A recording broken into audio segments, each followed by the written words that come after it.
Global politics के सबसे गर्म मुद्दों में से इंडिया का तेल और अमेरिका से ट्रेड डील, जहां वॉशिंगटन डीसी में ट्रम्प के एडमिनिस्ट्रेशन ने सीधा कह दिया है कि जब तक इंडिया रशिया से ऑयल लेना बंद नहीं करेगा तब तक ट्रेड डील को लेकर कोई भी बात नहीं होगी। फिर क्या था, इसके बाद न्यू दिल्ली के top energy negotiator Washington DC में अपनी बातें रखने लगे और यहाँ पर इंडिया भी चुप बैठने वालों में से नहीं है। इंडिया ने भी अमेरिका से साफ कह दिया है कि अगर हम रशिया से तेल लेना कम कर दें तो हमें ईरान और वेनेजुएला से तेल खरीदना पड़ेगा। और इंडिया यूएस को यहाँ पर वार्न भी कर रहा है, यदि तीनों देश जो कि हैं रशिया, वेनेजुएला और ईरान, और यहाँ से एक साथ तेल लेना बंद कर दिया तो ग्लोबल लेवल पर पेट्रोल के दाम तेजी से बढ़ जाएंगे। तो आज के इस एपिसोड में हम यही समझने वाले हैं, क्या सच में इंडिया रशिया से ऑयल खरीदना कम कर देगा या फिर बिल्कुल बंद कर देगा। जहाँ पे हमारे बड़े बड़े मिनिस्टर्स ये कह रहे हैं कि इंडिया किसी भी हालत में कॉम्प्रोमाइज नहीं करेगा और वहीं से तेल खरीदेगा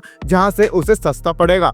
तो फिर अचानक से रशिया के साथ कॉम्प्रोमाइज करके ईरान और वेनेजुएला से तेल खरीदने की बात आखिर आई कहां से। देखिए, इंडिया अपनी ऑयल डिमांड का लगभग 90% इंपोर्ट करके पूरा करता है, क्योंकि इंडिया ही दुनिया का तीसरा सबसे बड़ा क्रूड ऑयल इंपोर्टर है। इसलिए अभी तक फाइनेंशियल ईयर साल 2025 के अंदर इंडिया अभी तक 242 million ton crude oil import कर चुका है और इसमें से लगभग 35% सप्लाई रशिया से आई है। मतलब जनवरी से जून 2025 तक इंडिया ने average 1.75 million barrel per day Russia से क्रूड ऑयल खरीदा है। और इंडिया का रशिया से तेल खरीदने का रीजन बड़ा ही सिंपल है। देखिए, अमेरिका के सैंक्शंस के बाद रशिया ने अपने क्रूड ऑयल की प्राइसेस काफी ज्यादा कम कर दी थी, इसलिए इंडिया इतना ज्यादा इंटरेस्टेड है रशिया के साथ ऑयल डील करने में। और सबसे बड़ी खास बात तो ये है कि रशिया ने ये सभी प्राइसेस इसलिए कम नहीं किए हैं कि उसके ऊपर यूएस का सैंक्शन है, बल्कि ग्लोबल मार्केट कैप को कंट्रोल करने के लिए ये प्राइसेस कम किए हैं। और इंडिया की फाइनेंस मिनिस्टर निर्मला सीतारमन ने भी कहा है कि हम हमेशा उसी सोर्स की तरफ जाएंगे जो इंडिया को सूट करेगा। मतलब अगर रशिया सस्ता तेल दे रहा है तो हम रशिया से ही तेल खरीदेंगे।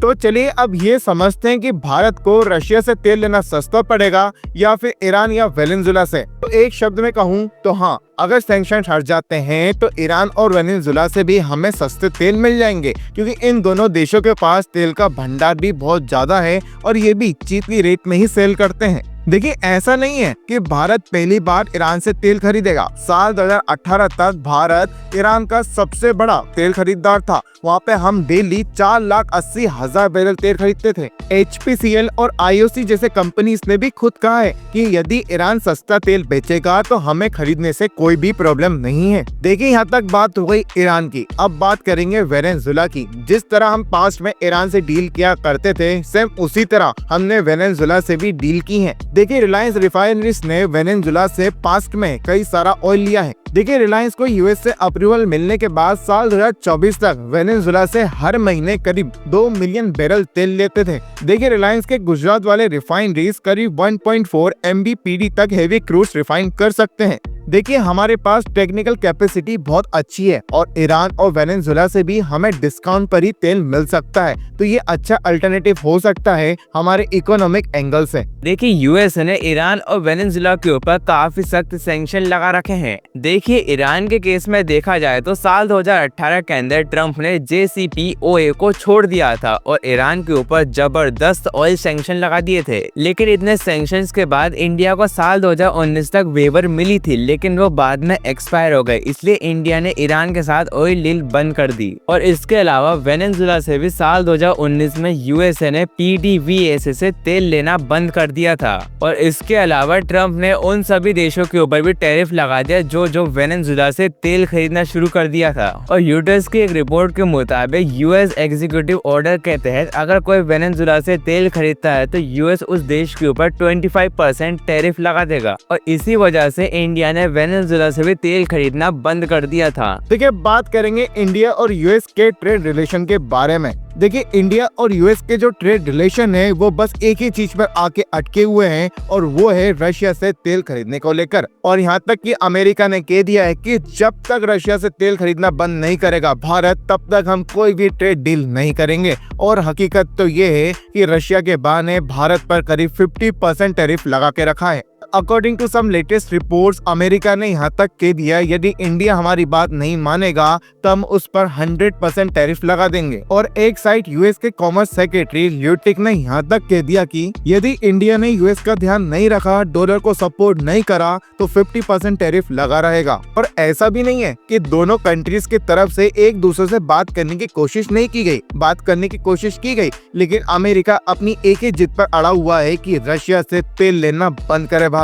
देखिए, र्यूटर्स की एक रिपोर्ट की मानी जाए तो अगर इंडिया रशिया से तेल लेना बंद कर दे तो रशिया के ऑयल एक्सपोर्ट और गवर्नमेंट रेवेन्यू दोनों ही गिर जाएंगे, जो वाकई में क्रेमलिन के बजट और युद्ध को नुकसान पहुंचाएगा। और अभी currently 1.5 million barrel per day के हिसाब से इंडिया ऑयल मंगा रहा है, जो उसकी डेली की 40% नीड्स को पूरा करता है। और एक्सपर्ट ये कह रहे हैं कि अगर ये वॉल्यूम हटा दिया जाए तो ग्लोबल सप्लाई से करीब 1 बिलियन बैरल पर डे से कम हो सकता है। और अगर ये होता है तो ऑयल का रेट $100 के आसपास चला जाएगा। और इसका सीधा मतलब ये है कि अब रशिया को अपना नया मार्केट ढूंढना पड़ेगा और शायद अब वो नया मार्केट चाइना भी हो सकता है। चलिए अब ये जानते हैं कि अमेरिका के इस डिसीजन के ऊपर बाकी देशों का रिएक्शन कैसा है। देखिए, अमेरिका के इस फैसले के ऊपर दुनिया के अलग अलग कॉर्नर से अलग अलग रिएक्शंस आ रहे हैं। देखिए, यूरोप, यूनाइटेड किंगडम और दूसरे G7 देशों ने एक तरफ रशिया पर प्राइस कैप और सैंक्शन लगाए हुए हैं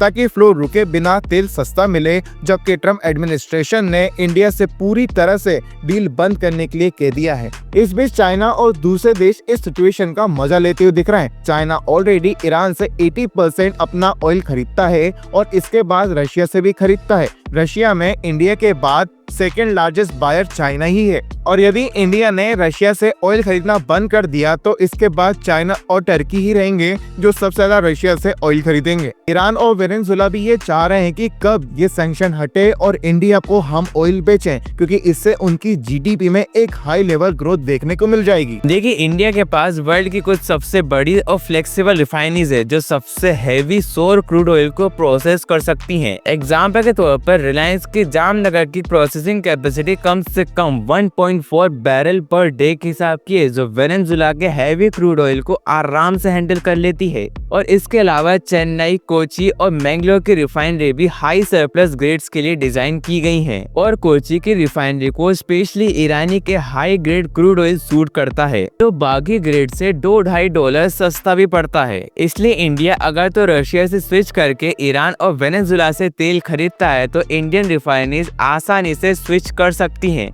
और इकोनॉमिकली देखा जाए तो सस्ता हैवी क्रूड ऑयल डीजल और केरोसिन के ऊपर ज्यादा यील्ड देता है, बल्कि गैसोलीन के ऊपर कम देता है। इसलिए अगर तो इंडिया को ईरान और वेनेजुएला से तेल मंगाना है तो उसको अपनी फ्यूल मिक्स को ध्यान से मैनेज करना होगा। तो चलिए अब जानते हैं कि पेट्रोल डीजल के दाम को लेकर आम आदमी पर क्या असर होगा। देखिए, आम आदमी सबसे ज्यादा फ्यूल की प्राइस को देखकर ही घबरा जाता है। बात करें दिल्ली की तो यहाँ पे फिलहाल में पेट्रोल का जो प्राइस है वो है 94.77 रुपीस पर लीटर। वहीं दूसरी तरफ डीजल की प्राइस है 87.67 रुपीस पर लीटर।